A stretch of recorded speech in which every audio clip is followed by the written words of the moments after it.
భారత్ని ఆక్రమించకముందు England బతుకు ఎలా ఉండేదో తెలుసా? తెల్ల దొరలమని నాగరికులమని గొప్పలు చెప్పుకుని తిరిగే అక్కడి ప్రజలు తిండికి గతి లేక దొంగతనాలు దోపిడీలు చేసుకుంటూ ఎంత నీచమైన బతుకు బతికారో తెలుసా? భారత్ని దోచుకోవడానికి ఈస్ట్ ఇండియా సముద్రపు దొంగలు వస్తే వారిని తన్ని తరిమేయకుండా ఘనంగా సత్కరించి మరీ ఆహ్వానించి దేశాన్నే తాకట్టు పెట్టిన దుర్మార్గులు ఎవరో తెలుసా? బ్రిటిష్ వారి బానిస వలస పాలన పీడ 1947లోనే మన దేశాన్ని వదిలేసింది. కానీ వారు అప్పట్లో చేసిన బ్రెయిన్ వాష్ మాత్రం ఇప్పటికీ చాలా మందిలో కంటిన్యూ అవుతోంది. భారత్ని ఆక్రమించడానికి ముందు ఇంగ్లాండ్ దారుణ చరిత్రను నేటి తరం ఖచ్చితంగా తెలుసుకోవాలి. 14వ శతాబ్దంలో ఇప్పుడు మనం ఘనంగా చెప్పుకునే ఇంగ్లాండ్ ఎంత అనాగరికంగా ఉండేదో తెలుసా? అక్కడి ప్రజలకు తినడానికి తిండి లేదు.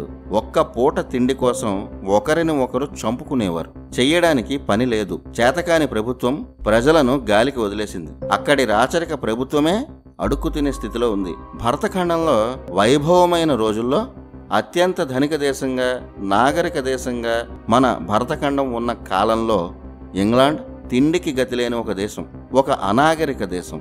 14వ శతాబ్దంలో బ్లాక్ డెత్ అనే అంటువ్యాధి ప్రపంచంలో చాలా చోట్ల విలయం సృష్టించింది. ఆ వ్యాధి లక్షల మందిని చంపేసింది. ఇంగ్లాండ్లో దాదాపు సగం జనాభా బ్లాక్ డెత్ అంటువ్యాధి వల్లే మరణించారు. ఆ తర్వాత అక్కడి ప్రజలు పూర్తిగా భయంలో బతికారు. ఇంగ్లాండ్ రాచరిక ప్రభుత్వం మీద ఆ ప్రజలకు పూర్తిగా నమ్మకం పోయింది.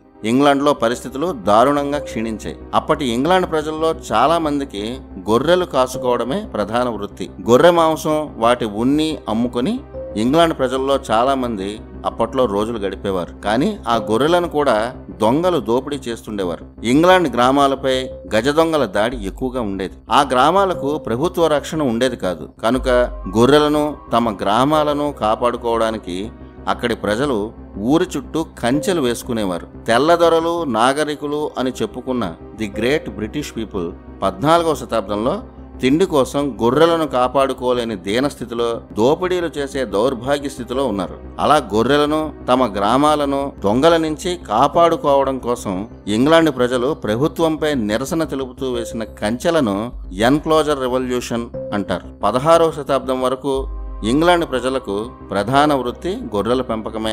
అప్పట్లో ఇంగ్లాండ్లో మనిషి కన్నా గొర్రెకే విలువ ఎక్కువ. అది వారి పరిస్థితి.